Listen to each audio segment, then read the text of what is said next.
Hey guys, good morning. কেমন আছো তোমরা?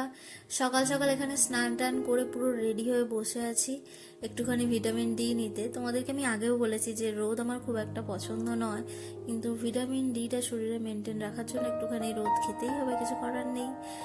তাই বসে আছি রোদে। আর সত্যি বলতে শীতকালে রোদটা খুব ভালোও লাগছে। সাথে একটু নিয়ে এসেছি ব্ল্যাক কফি। সত্যি সত্যি সকালবেলা যদি একটুখানি চা বা কফি না হয় না এই শীতকালের দিনে, খুব মনে দুঃখ লাগে গো। যাই হোক, বসেছিলাম তো পাশে দেখলাম এই ফুলগুলো হয়ে আছে, এত সুন্দর লাগছে। ভাবলাম আমার উপরে ফুলদানিটা তো ফাঁকা পড়ে আছে, ওটার মধ্যে দিলে যদি একটু ভালো লাগে। তো দিয়ে দেখলাম সত্যিই খুবই সুন্দর লাগছিল। বন ফুল দিয়ে এত সুন্দর সাজানো যায় আগে ভাবিনি। যাই হোক, তো একটা পার্সেল এসেছিল। এই পার্সেলটা না অনেক দিন ধরে আটকে ছিল, বুঝতেই পারছিলাম না যে আসবে কি আসবে না। বহু যুগ আগে এটা অর্ডার করেছিলাম, ভুলেও গেছিলাম বলতে পারো এই কথা। ফাইনালি এই পার্সেলটা যাই হোক এসেছে।